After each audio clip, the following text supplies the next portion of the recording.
నాటు ఎల్లిపాయలు, గార్లిక్, లస్సన్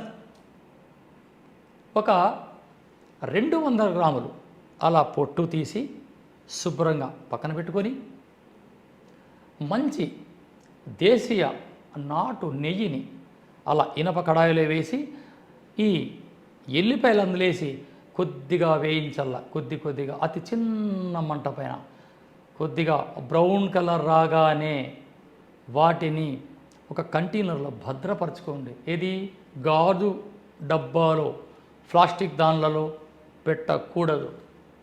లేదా ఆవకాయ భద్రపరిచే జాడీలో కూడా దాన్ని భద్రపరచవచ్చు. ఇలా చేసుకున్న ఈ ఎల్లిపాయ ఘృతం,